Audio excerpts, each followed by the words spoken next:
Detail topic पढ़ने हैं exercise 1.1 के। हमने क्या करना है तो देखते जाइए। अब देखिए डिफिनीशन, सबसे पहले डिफिनीशन करते हैं कि इस डिफिनीशन को किस तरह कवर करते हैं। आर्डर ऑफ मैट्रिक्स जो है इसको ORDF से डिनोट किया जाता है और ये इसकी डिफिनीशन हो गई कि पहले आपने रो रखना है, फिर क्रॉस करना है और फिर आपने कॉलम देने हैं, यानी M क्रॉस N। लेकिन यहाँ पे ये नॉट मल्टीप्लिकेशन, ये मल्टीप्लिकेशन नहीं है। ठीक हो गया। अच्छा जी, अब कहते हैं कि इसका ऑर्डर फाइंड कर दे, तो हम लिखेंगे ऑर्डर ऑफ ए क्या डिफिनीशन है, रो क्रॉस कॉलम।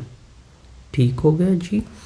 अच्छा, ऑर्डर ऑफ ए तो रो काउंट करो, हॉरिजॉन्टल रन 1 2 2 रखोगे, फिर क्रॉस डालोगे 1 2 3, ये इसका ऑर्डर हो गया। अब इसका ऑर्डर बी का फाइंड करते हैं।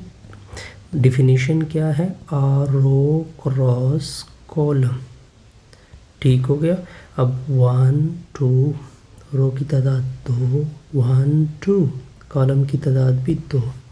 अच्छा जी, अब देखते जाइए इसका ऑर्डर क्या होगा। शाबाश, इसका ऑर्डर क्या होगा, ऑर्डर ऑफ सी। डिफिनीशन क्या है, रो क्रॉस कॉलम। ठीक हो गया। 1 2 3, रो की तादाद 3, क्रॉस 1 2, कॉलम की तादाद। रिमेंबर, अब देखिए ये बात आपने नोट करनी है। पहले ट्रीटमेंट पढ़ते हैं। Sometimes order of a matrix is called dimension. Order of matrix को क्या बोलते हैं, डायमेंशन भी बोलते हैं। ठीक हो गया, यानी ऑर्डर का दूसरा नाम डायमेंशन भी है। अच्छा, वार्निंग की तरफ आते हैं। देखिए जब आपने ऑर्डर लिखा, ऑर्डर ऑफ ए लिखा, क्या लिखा, रो क्रॉस कॉलम। ठीक है, तो यहाँ पे ये जो क्रॉस है इसका मतलब नॉट मल्टीप्लिकेशन, इसका मतलब मल्टीप्लिकेशन नहीं है। ऐसा ना हो कि आप इसका लिख दे 3 दूने 6 9, बस यही पे आपने क्या करना है, इसको छोड़ना है। ओके, अब रिमेंबर की तरफ आते हैं। रिमेंबर क्या है, देखिए ऑर्डर ऑफ ए क्या लिखा हुआ है, रो क्रॉस कॉलम। ठीक हो गया। अब मैं इसको इस तरह भी लिख सकता हूँ कि रो की जगह m पुट किया जाए, कॉलम की जगह n पुट किया जाए, या मैं इसको इस तरह भी लिख सकता हूँ m, कभी कभार हम क्रॉस की जगह बाई भी डालते हैं। इससे हमारा ये लेक्चर क्या हो गया जी, कंप्लीट हो गया। अब देखते जाइए एग्जाम्पल 1 की सॉल्यूशन देके। नंबर 1, ए की वैल्यू आपको गिवन है PQRS। आपसे मांगा जा रहा है कि ऑर्डर ऑफ ए फाइंड कर दें, तो इसका सॉल्यूशन देख के ऑर्डर ऑफ ए का फार्मूला क्या है, रो क्रॉस कॉलम होता है। ठीक हो गया। या मैं इसको इस तरह भी लिख सकता हूँ, रो की जगह m, क्रॉस कॉलम की जगह n। 1 2, रो की तादाद 2 हो गई, एंड कॉलम की तादाद 1 2। ओके, अब इस फार्मूले में प्लग इन कर दे, तो order of A equal to 2 cross 2, ये इसका ऑर्डर निकला। अब आते हैं सेकंड के सॉल्यूशन की तरफ। तो सेकंड का सॉल्यूशन भी बड़ा फिट होगा। इसको किस तरह करते हैं तो देखते जाइए आप। सेकेंड पार्ट क्या है, बी की वैल्यू आपको गिवन है 3 4 7 और 5 6 8। आपसे क्या मांगा जा रहा है, order of B equal to question mark. तो देखते जाइए, तो ऑर्डर का फार्मूला देके, ऑर्डर ऑफ बी का फार्मूला क्या होता है, रो क्रॉस कॉलम। ठीक हो गया। अब देखिए 1 2, रो की तादाद कितनी होगी, 2, कॉलम की तादाद 1 2 3, कॉलम की तादाद 3।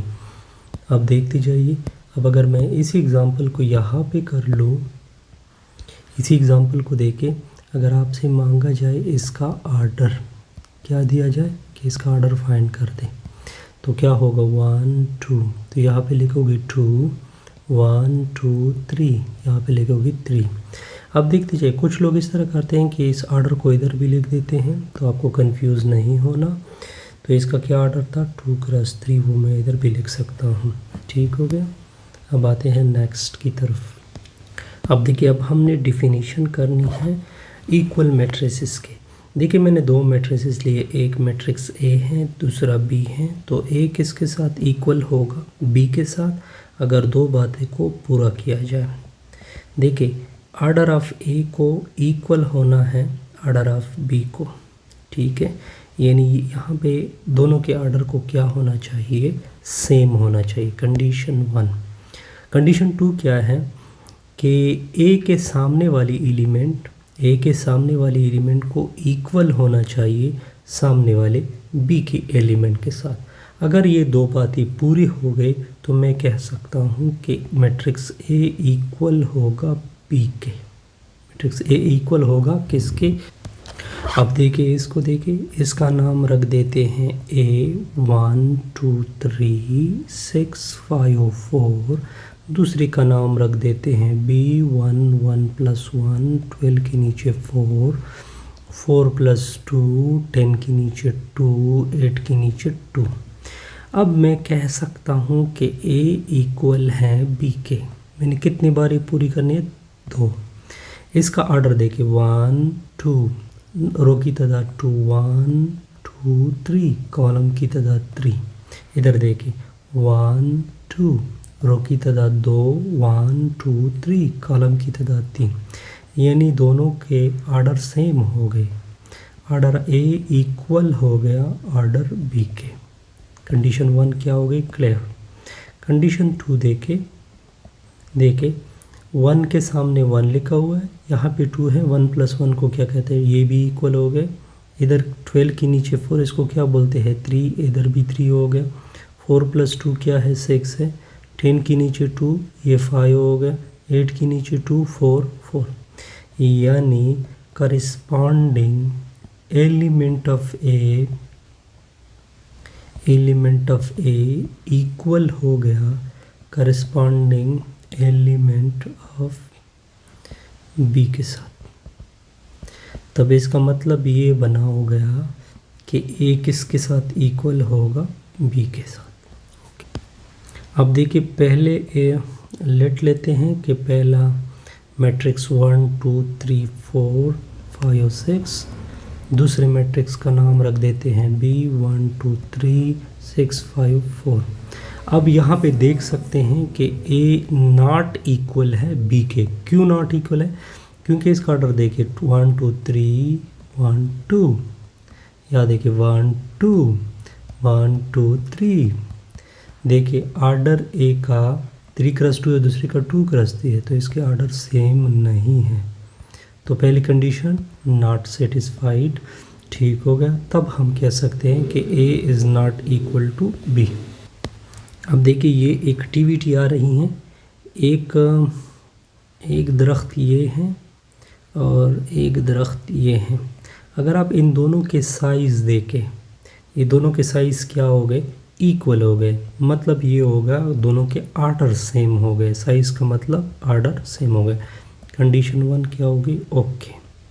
अब दोनों में मल्टी काउंट करें, 1 2 3 4 5 6 7 8 9 10 11, ठीक हो गए। 3 6 9 11। और देखिए हर जगह पे सेम के साथ सेम आ रहा है, ठीक हो गया। यानी corresponding element of A equal हो गया करस्पॉन्डेंस एलिमेंट ऑफ बी के साथ। तब हम कह सकते हैं कि ए इक्वल होगा बी के साथ। इससे हमारी ये वीडियो क्या होगी, कंप्लीट।